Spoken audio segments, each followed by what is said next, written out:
Meus queridos irmãos, a paz do Senhor. Amém. Eu confesso que estou muito feliz de estar aqui pela primeira vez. Deus abençoe o servo de Deus que nos convidou. Deus abençoe o bispo, o apóstolo, a bispa deste ministério. Muito obrigado. Eu tenho, através do Facebook, eu tenho participado, assistido os cultos aqui. É uma bênção desde o início.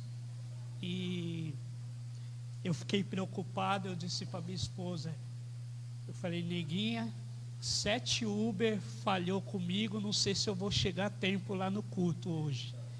Foi 7 de uma vez, desde as 6 horas da tarde eu estou chamando Uber e nenhum vinha.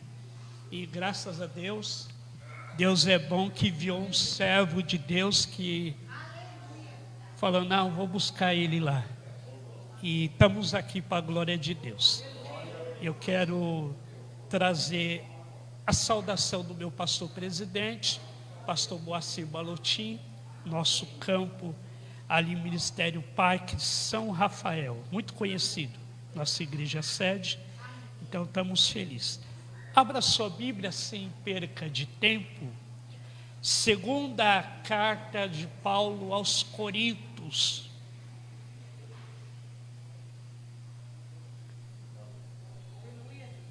Deus abençoe os amigos que pregaram aqui, pastor Janderson, um grande amigo, evangelista Diogo também, que mora na nossa região ali, evangelista Mateus, que esteve aqui também, nos indicamos estar aqui, e eu admiro quando Deus usa os seus servos.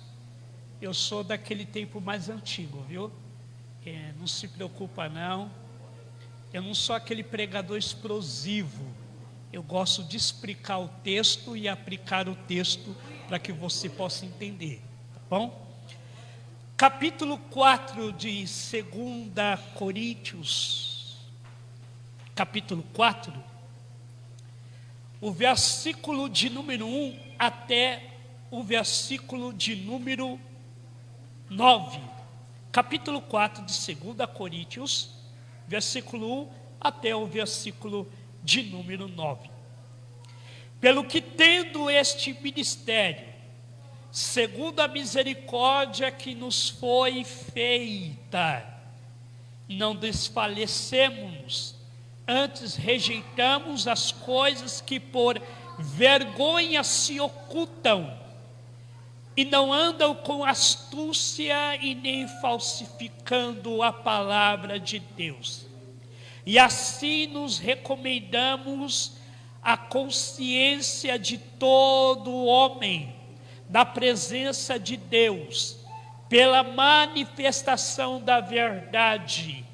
Mas se ainda o nosso evangelho está encoberto, mas os que se perdem está encoberto, dos quais Deus desse século cegou os entendimentos dos incrédulos, para que não lhe resplandeça a luz do evangelho e da glória de Cristo, e que é a imagem de Deus, porque não nos pregamos a nós mesmos, mas a Cristo Jesus, o Senhor. A nós mesmos somos vossos servos, por amor de Jesus, porque Deus que disse que das trevas resplandece a luz, e quem resplandeceu em nossos corações, para que a iluminação do conhecimento da glória de Deus na face de Jesus Cristo. Temos, porém, este tesouro em vaso de barro, para que a excelência do poder seja Deus e não de nós. Em tudo somos atribulados, mas não angustiados, perplexo, mas não desanimado, perseguido, mas não desamparado, abatido, mas não destruído. Repita comigo assim: em tudo somos atribulados, mas não angustiados, perplexo, mas não desanimado, perseguido, mas não desamparado, abatidos, mas não destruído.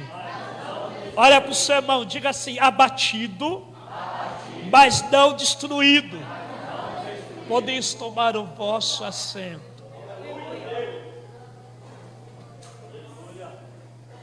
Vamos falar sobre a preservação do vaso aos cuidados do ministério.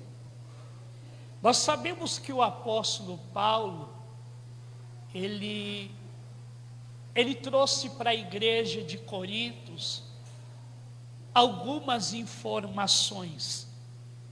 E a realidade dessas informações, se você vê as primeiras cartas de Corinto e a segunda carta de Corinto, você vai perceber que para Paulo teve um pouco de dificuldade pelo fato da condição da igreja de Corinto.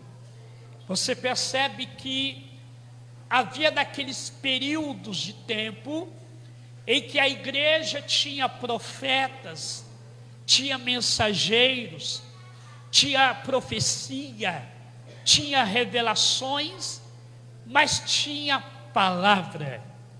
Essa igreja de Corintos, ela precisava manter uma organização. Quando se trata de organização, é tudo conforme no seu devido lugar. Deus não gosta de nada bagunçado. Você imagina quando você está dentro da sua casa, você procura deixar tudo organizado, não é assim? Principalmente as mulheres procuram adornar a sua casa, semelhante àquelas mulheres prudentes que estavam se preparando para o dia do noivo. Mas as insensatas não. As insensatas estavam despreparadas.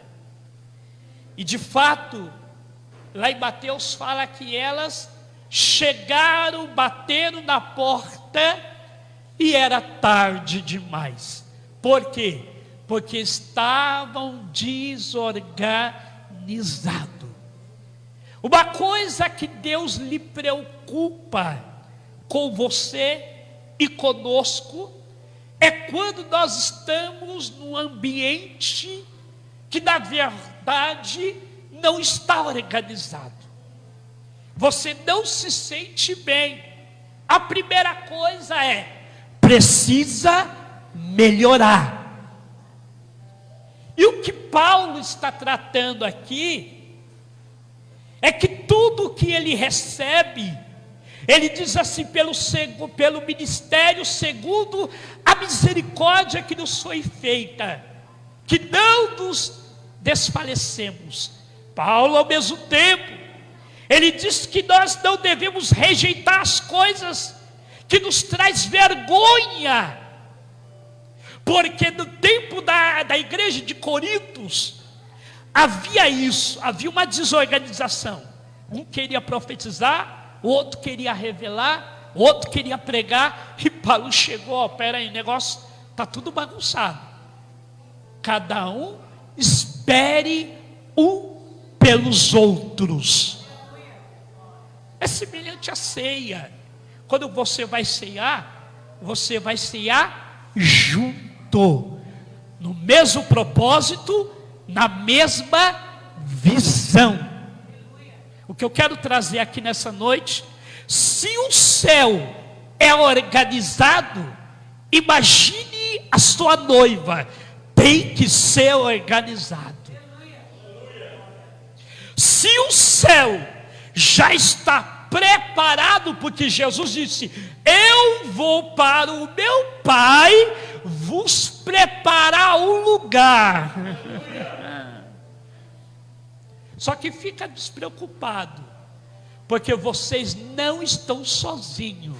Jesus foi claro com os discípulos: enviarei um Consolador, ou seja, da minha partícula, que estará convosco até a consumação do século. O que eu quero dizer é que o Espírito Santo de Deus não pode faltar em você. Olhe para dentro de você mesmo, bate no peito e diga: Espírito Santo, eis-me aqui. Isaías foi um exemplo, que ele disse assim: eu sou um homem de lábios impuros e habito no meio de um povo de impuro lábios. Ou seja, eu falo demais. Você já viu crente que fala demais? Crente que dá trabalho. Tem gente que dá mais trabalho do que fazer o trabalho, não é assim? Tem gente que é confusão. Sabe aquele crente confusão? Que gosta de arrumar uma confusão. E Deus está dizendo: é preciso organizar a casa. Interessante que Paulo está dizendo, referente à igreja, ele está dizendo no versículo de número 3: mas se ainda o vosso evangelho está encoberto para os que se perdem, estão encobertos, os quais o Deus desse século cegou o entendimento de muitos. O problema não é o evangelho, não é a palavra. O problema é eu e você. Nós temos a mania de culpar um ao outro. Vamos tirar um exemplo aqui. Quando o Senhor falou para Adão: desse fruto não comerá, porque senão vai conhecer o bem e o... Por que Deus falou só primeiro com ele, depois com a mulher? Porque ele é o cabeça. Ou seja, ele é o responsável. Você sabia que o responsável, Deus exige mais dele? Foi assim com Adão. E o Senhor disse: olha, se comerá desse fruto, vocês vão conhecer o bem e o mal. Aí o diabo é astuto, ele pega uma mulher frágil, ele induz essa mulher a comer do fruto. E quando ela come do fruto, ela dá para Adão, ou seja, ela oferece. Nesse oferecimento há uma oportunidade de Satanás, a ponto de ele comer junto com ela do fruto. E quando eles começam a comer, eles começam a conhecer o bem e o mal. Eles começam a ver o que é certo e o que é errado. Só que a consciência de Adão pesa. Quando Deus brada no jardim dizendo: aonde tu está, Adão? Deus não sabia onde ele estava? Sabia. Por que Deus faz uma pergunta a Adão? Porque Deus quer que o homem reconheça que as misericórdias do Senhor dura para sempre. Deus leva a Adão a entender: Adão, você precisa reconhecer que você fracassou. Aí Adão revela dizendo: Senhor, é a mulher que tu me deste. Não tem esse problema que às vezes o homem fala: isso aí dá um trabalho.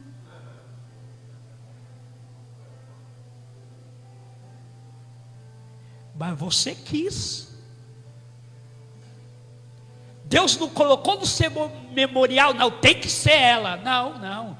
Deus não obriga ninguém a querer ninguém. É uma decisão do ser humano. E dentro dessa decisão há um propósito de Deus.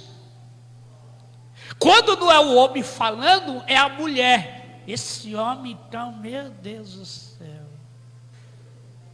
Só Jesus na causa. Aí o Senhor olha do céu para baixo. Você que quis. Aguenta. Suporta. A vida de uma igreja é assim.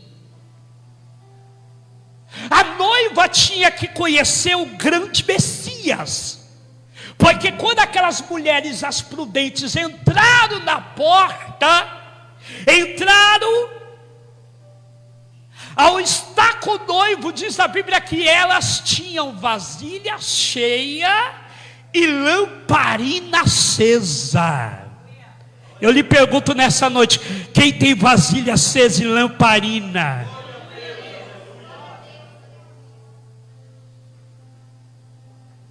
A sua vasilha não pode ficar sem azeite. A sua vida não pode ficar sem lamparina. O mundo lá fora precisa ver que você é diferente. Você não é diferente pelos trajos da roupa. Você é diferente pela atitude que você age. Você não é diferente porque você é bonzinho ou boazinha. Não, não. É por causa do caráter e da sinceridade. Ou você é ou você não é. Ou você faz ou você não faz. Ou você prossegue ou você recua. Mas os covardes, o Senhor diz, volta para trás. Mas o corajoso continua.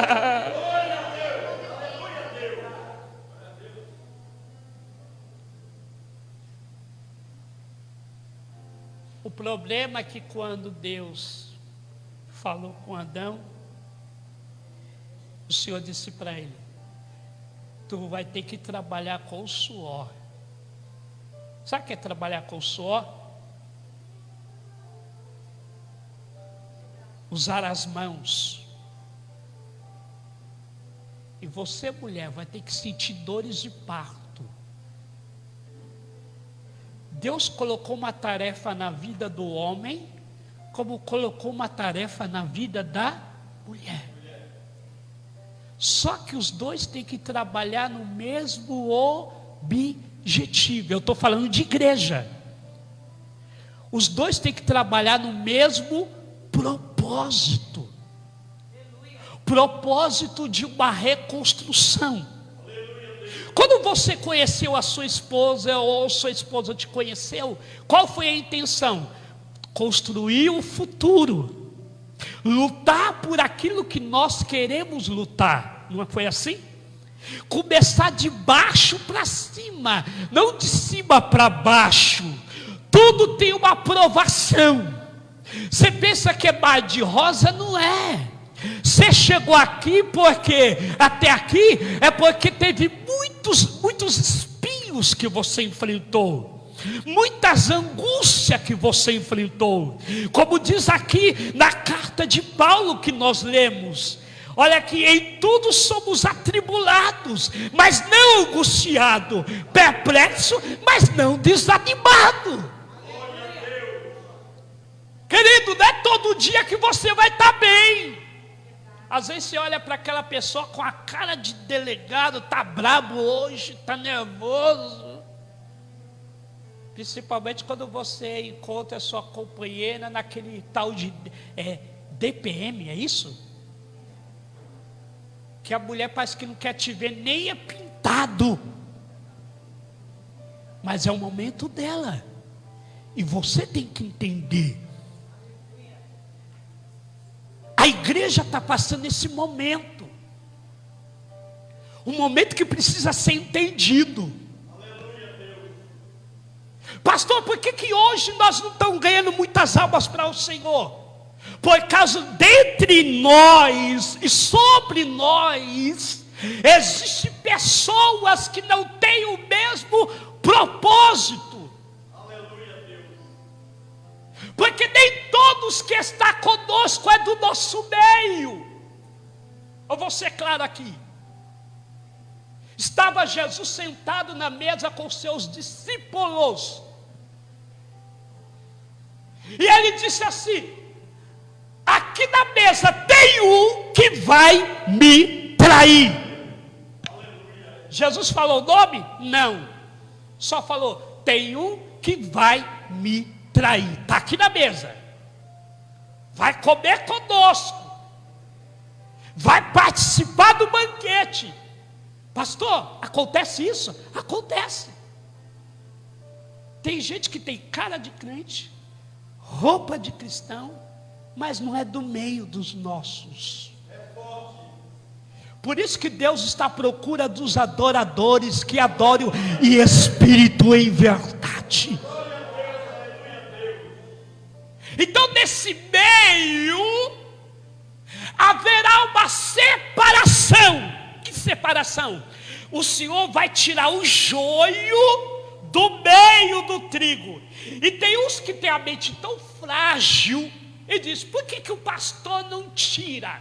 Por que a pastora não resolve?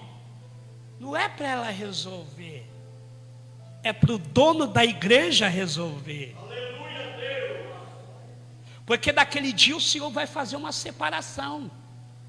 O Senhor vai dizer: o que está à direita, vinde bendito de meu Pai, possuí por herança o reino que vos tenho preparado desde a fundação do mundo. O que tiver à esquerda, apartai-vos de mim, maldito, para o fogo eterno, preparado para o diabo e seus anjos. Aí ele vai dizer: mas eu profetizei em teu nome, não te conheço.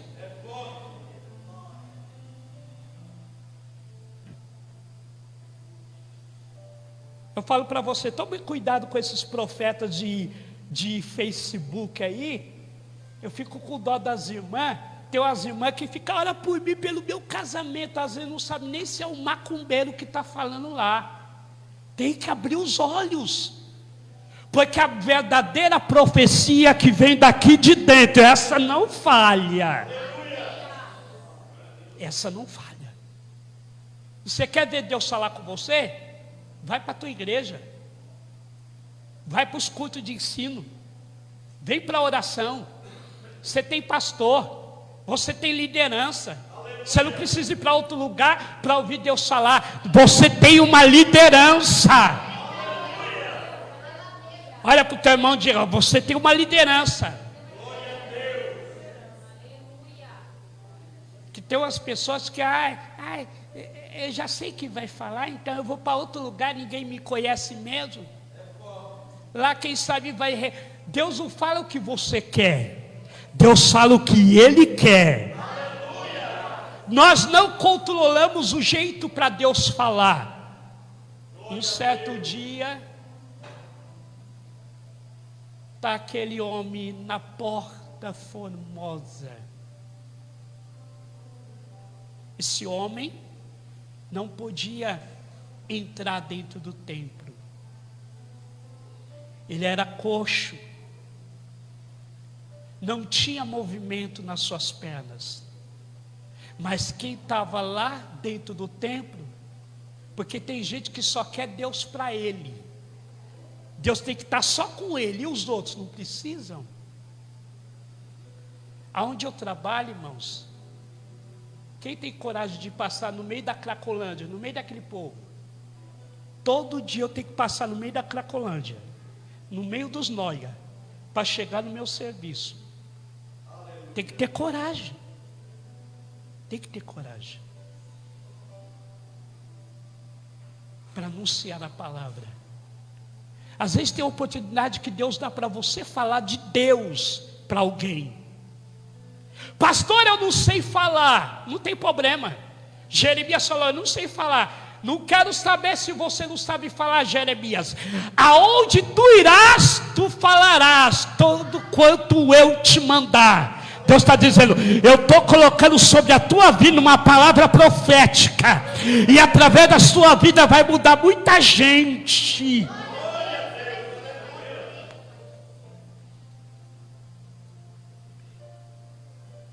Esse que fala com você não sabia falar direito.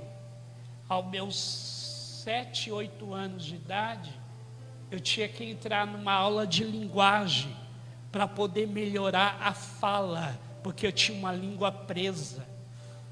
E antes de língua presa, de tudo isso, eu tinha uma doença na minha infância, dizia a minha avózinha, que era uma doença chamada hidrocefalia, ou seja, a cabeça maior do que o corpo. O cérebro, água pura, não tinha, na verdade o cérebro não tinha sangue, não passava sangue, era água pura.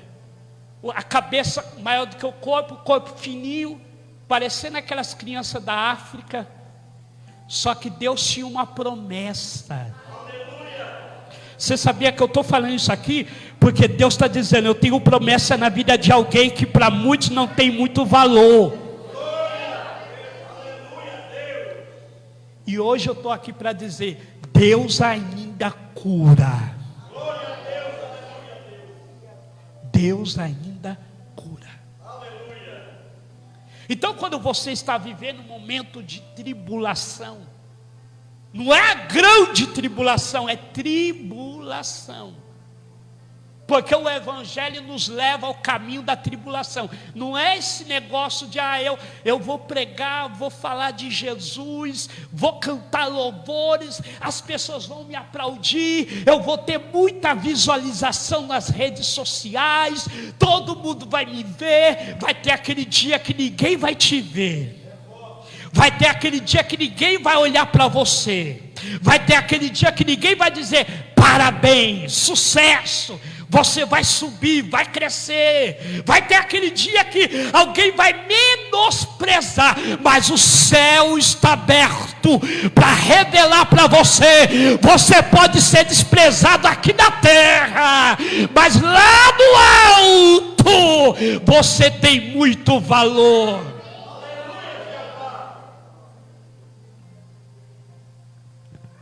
Aprenda a conviver com o desprezo. Nós não queremos passar por isso.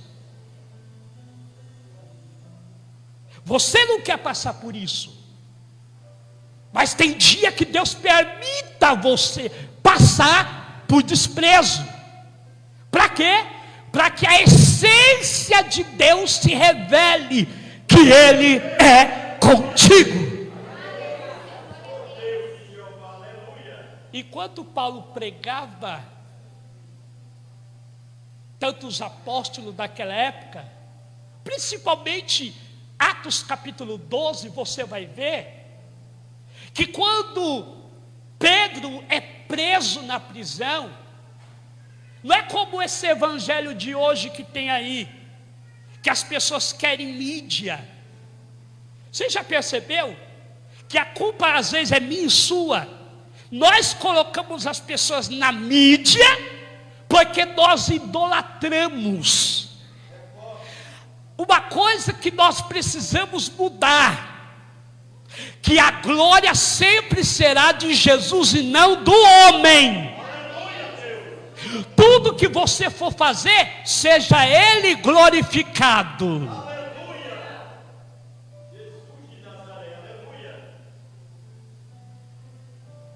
E sabe o que aconteceu? Pedro está preso na prisão. Tiago é morto à espada. Só que aí dois problemas: Pedro preso, Tiago morto, a igreja vivendo um momento da sua perseguição. Só que a igreja estava de joelho. Olha para o seu irmão e diga assim: você quer vencer? Vai para o joelho. Diga assim: sai do meio da fofoca. sai do meio da contenda, vai para o joelho, porque no joelho você vai descobrir coisas misteriosas da parte de Deus. Aí Pedro, bispo, está preso, e a igreja está orando, dizendo: guarda Pedro, livra Pedro.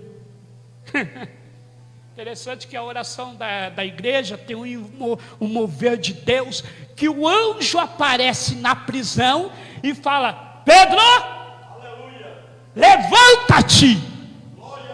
Duas coisas que eu vejo aqui. O anjo diz: levanta-te, as algemas já caíram. Tem algema caindo aqui hoje aqui.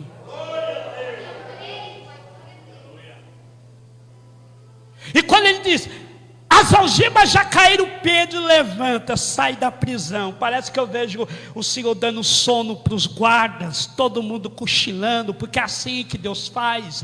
Quando Deus quer dar vitória para você, Deus deixa o teu inimigo ceguinho, sem ver, sem perceber. Aleluia. Eu estou dizendo para você que tem vitória de Deus aí para a sua vida. Eu estou dizendo que tem cadeias sendo quebradas hoje aqui, e alguém está saindo por ela.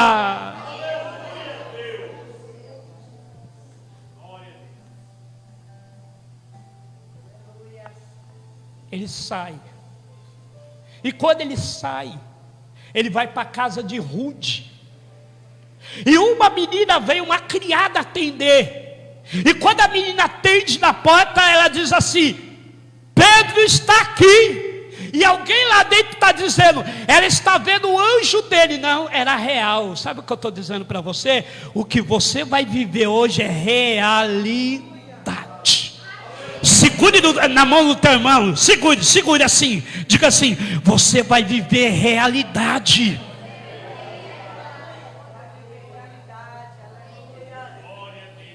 Tem realidade de Deus acontecendo na sua vida hoje aqui.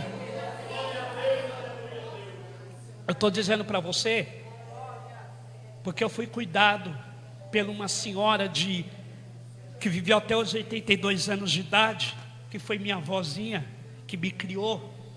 Eu sou o que sou hoje aqui por causa dela. Ela foi embora, partiu, mas ela deixou um legado.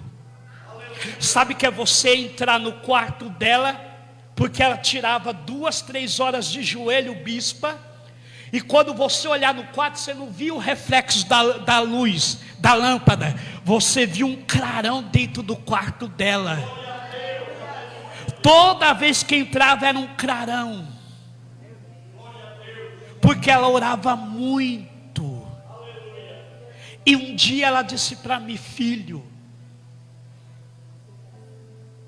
Deus vai te levantar e te usar para muitos lugares. Eu tinha 14 anos de idade. Quem lembra das fitas cassete, fita de vídeo? Antigamente tinha aquelas fitas dos pregadores, dos gideões, e uma delas foi do Marcos Feliciano. E ela diz: coloca a fita, batalha missionária, lembra até hoje, coloca a fita aí. E eu coloquei. E eu costumava sentar do lado dela e deitar no ombro assim, de costume, porque eu recebia muito carinho dela. Porque a gente, quando quer fazer as coisas boas, a gente recebe coisa melhor, não é assim? Rebelde tem que ficar em disciplina. Rebelde não pode ser bajulado, tem que ser ensinado e ser repreendido. Então eu fazia o que ela pedia, obedecia. E nisso ela falou: filho, coloca a fita. Quando foi no meio da mensagem, ela falou para mim assim: para, dá pausa aí. Eu vou te dizer uma coisa que eu não vou estar viva para ver. Só que quando tu chegar aos seus 44 anos, sabe esse pregador que nós estamos assistindo aí? Deus vai te colocar do lado dele no mesmo nível que ele. Eu falei: não, mas eu sou criança. Deus vai te colocar. Isso aconteceu aos meus 44 anos em 2021. Eu estava em casa quando eu recebi um telefonema. O senhor que é o pastor Ricardo? Eu falei, sim, tem como o senhor pregar no nosso congresso aqui em Suzano, Cimiso? Eu falei, como? Eu pensei que era até uma igreja pequena. Quando eu fui ver, era um ginásio com a multidão de gente. Quando eu cheguei lá, eu pensei comigo, não sou eu não. Aí até falei com o obreiro na porta, eu vou voltar para trás. O senhor não é o Ricardo? O pastor Ricardo? Eu falei, sou eu. Então entra, é você mesmo. Aleluia. Aí eu lembrei da profecia que ela disse para mim. Quando foi no período da tarde, que eu preparei durante 6 meses uma mensagem, uma pregação para pregar naquele povo, no meio daquele povo. Eu falei, vou pregar essa mensagem. Chegou lá, apagou tudo da minha mente, irmão. Sabe o que é apagar?